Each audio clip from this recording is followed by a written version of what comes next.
When discipline turns against you, discipline is a control system. It compresses uncertainty into routine, rule, and structure. It exchanges variability for compliance. It removes negotiation with oneself and replaces it with fixed conditions. Once it starts producing visible results, it becomes its own evidence. The person begins to treat the routine as the source of outcomes rather than a tool among others. A narrow cause and effect chain forms in their mind, and it becomes the standard lens for reading events. The pattern forms because relief feels like proof. Relief from anxiety, relief from ambiguity, relief from scattered attention. The body calms under repeated signals. The mind receives fewer conflicting inputs. The person experiences a drop in cognitive load and assigns that drop to the system they built. The attribution locks in. What started as a method becomes identity, then doctrine. The mechanics are simple. The person sets a rule. The rule curbs behavior and removes a variable. Predictability goes up. Immediate discomfort goes down because decisions are outsourced to a schedule or metric. The gap between intention and action closes because dissent is punished internally as deviation. The self-policing becomes stricter because it seems to work. Across days and weeks, measurable markers align with the program, and the program gets credit. Confirmation is abundant early. Small wins accumulate and are traced back to adherence. Ambiguity is reframed as threat. Any deviation is treated as sabotage. The strategy for improvement becomes more control rather than more context. Nuance is seen as a pretext for weakness. Subtle feedback is marked as noise. It feels justified because the person sees evidence where the plan fits. They do not see the environment adjusting around their rigidity. They do not register favors, tolerance, or quiet work by others as compensation cost. They see only what the plan demanded and what they delivered. The invisible cushion created by others goes uncounted. The apparent fairness is an artifact of the frame they chose. Discipline becomes the default answer to every slip or gap. If results lag, the program must be tightened. If fatigue shows up, the program must be completed anyway. If relationships strain, the program needs protection from interference. The idea of context is downgraded to excuse. The idea of trade-offs is reframed as betrayal. They lose trust in their own judgment. The routine becomes the safe container. The person begins to believe that without it, they will not function. Trust moves from the self to the schedule. Self-respect is pegged to compliance. When they obey the rule, they can stand themselves. When they fall short, they punish. This keeps behavior within narrow rails, but strips away discrimination. The inner scoreboard reduces complexity to a few numbers. Hours logged, tasks ticked, days without breaking the plan. When fatigue or changing conditions would suggest adjustment, the scoreboard stays static. The person reads that static result as a demand to push through. Cues from the body and from other people are downgraded. The program is granted authority over reality signals. Rigidity accumulates because consistency is treated as virtue on its own. The person stops attending to what the world is actually doing. They respond to the plan, not to the situation. Over time, the memory of improvisation fades because it has been treated as risk. The mapping between intention and environment becomes stale. The person still works hard, but they are working a script that can no longer listen. The plan redefines the person's risk model. Safety is defined as never breaking the rule. Danger is defined as variance from the routine. The person cannot distinguish between a necessary adjustment and a collapse. They do not see gradations. Under pressure, they tighten because loosening seems like failure. Neglect of the wider system follows. This makes them blind to context changes. The range of options shrinks to almost none. From inside the pattern, this constriction feels like strength. It feels like commitment. It feels like integrity. The person confuses stubbornness with reliability. They conflate refusal to bend with backbone. They claim agency, but their agency has been moved into a fixed schedule. Freedom is rebranded as temptation. Choice is reframed as threat. The misreading of signals grows with each cycle. When others stop offering alternative approaches, the person reads it as respect. When colleagues avoid confrontation, the person reads it as alignment. When friends go silent rather than argue, the person reads it as understanding. When supervisors root around them, the person reads it as trust in their autonomy. All of these are wrong. What looks like support is often avoidance. Visibility narrows. The person sees only whether they stuck to the plan today. They do not see the cost of poorer timing, missed openings, or diminished rapport. They do not see that their fixed pace is imposing friction on others. They do not see that their insistence makes coordination expensive. The plan makes them predictable in a way that removes negotiation. People stop trying to sway them and simply work around them. Identity becomes entangled. The person begins to say they are disciplined, not that they use discipline. Humility about the tool is replaced by defense of the trait. The trait must be proven daily through harsh standards. Consistency is not performed for outcomes.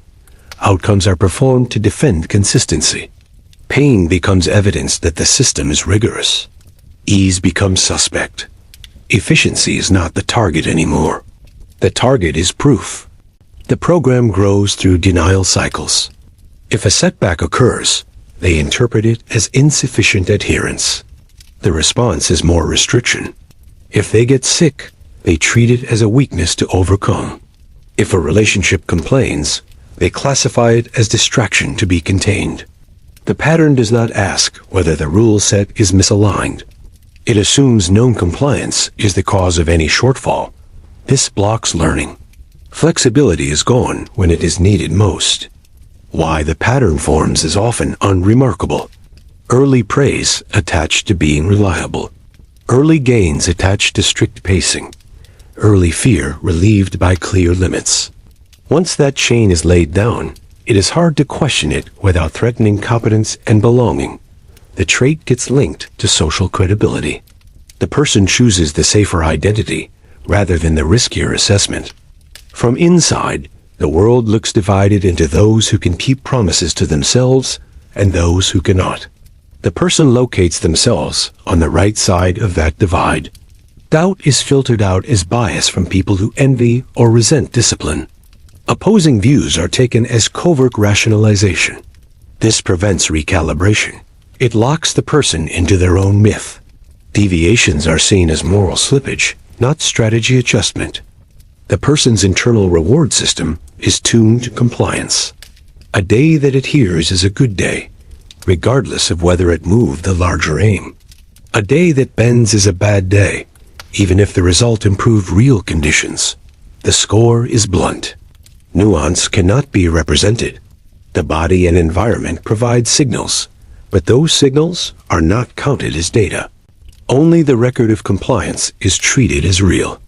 In this frame, people around them become obstacles or instruments. If someone asks to modify the plan for a legitimate reason, the person hears a threat to control. If someone accommodates their rigidity, the person awards respect to themselves for holding the line. If someone leaves them alone, the person believes they have earned independence. The social field is flattened into tests and confirmations of the plan's integrity. This weakens actual cooperation. Observers reinterpret the person through repeated interactions. Early on, they saw reliability and welcomed it. Later, they see rigidity and budget around it. The same behavior is reassigned a different meaning. They stop reading it as strength. They start reading it as cost. That reinterpretation is quiet, gradual, and consistent. People begin to specialize the person in their minds. If there is a task that requires repetition and follow-through, the person is considered. If there is a task that requires revision, social calibration, or sensing weak signals, they are not. Their circle starts offering them execution rather than exploration. The person thinks this reflects trust. It reflects containment. Their influence declines and does not recover. Leverage moves to those who can change speed without breaking. Respect shifts to people who can drop and pick up threads without moral drama. Authority moves toward those who can represent shared interests without imposing private rituals. The person's standing stabilizes at a lower level because everyone knows how they will respond. Predictability stops signaling dependability and starts signaling inflexibility. The room adapts. No confrontation is needed. Meetings are scheduled without them when drafting requires improvisation. Decisions are made earlier and then presented to them as finalized constraints. They are given tasks with fixed standards, so there is no need to negotiate. They are kept away from moving targets. The formal role might remain intact. The informal power drains. They are trusted less with early decisions. Colleagues edit themselves before approaching. They do not bring fragile ideas that need reshaping. They do not risk the delay of having to defend a deviation. They stop seeking input that might be rigidly applied later. They assume the person will hold the line regardless of wider costs. So they go elsewhere. Supervisors notice the pattern in output. They see constancy in metrics, but lower elasticity under stress. They see completion on time, but less recovery from surprise. They see adherence to process, but fewer instances of timely deviation that would capture advantage. They admire the drive without assigning strategic weight. They assign the person to narrower lanes. These assignments become normal, then permanent. In social settings, the tone shifts. Friends and partners stop offering changes to plan because the cost of debate is known. Invitations are shaped to fit the person's schedule or not offered at all. Conversation narrows to safe topics that do not challenge the routine. Openness dries up. The relationship takes on a brittle quality that cannot handle small shocks. The person's calendar looks full, but influence within relationships thins. People begin to anticipate the failure modes. They can predict when the person will dig in, even when a small adjustment would help. They can predict when the person will treat fatigue as an enemy. They can predict when a deviation will produce disproportionate self-judgment. They therefore predict when not to include the person. This prevents scenes and fights. It also reduces exposure to the person's judgment of their choices. Respect is recalculated. The person is given credit for capacity to endure. They are not given credit for judgment about when to endure and when to adjust. The distinction matters. One earns authority. The other earns a defined slot. Over time, a person is granted fewer chances to weigh trade-offs. People stop asking for reasoning. They assume the reasons will always lead to the same answer. Opportunities stop arriving and then disappear. The person remains busy. They do not notice the difference at first. The tasks they receive still look serious. The deadlines still look real. The work still looks necessary. But the decisions that shape direction were made earlier, without them. The visible commitments are now downstream. As this arrangement stabilizes, emotion leaves the dynamic. There is no argument. There is no dramatic exit. There is no expressed disappointment. The person is not punished. They are not insulted. They are bypassed.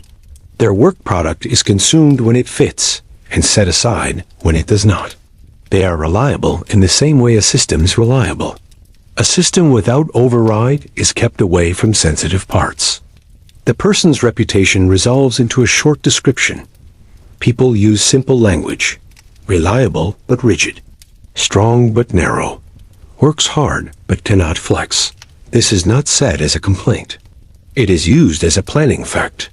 On that basis, the distribution of responsibilities simplifies. People who can adjust get the calls that require adjustment. The person's responses reinforce these assignments. When offered a chance to step outside the rules set, they decline. When offered a task that requires improvisation, they restate their boundaries.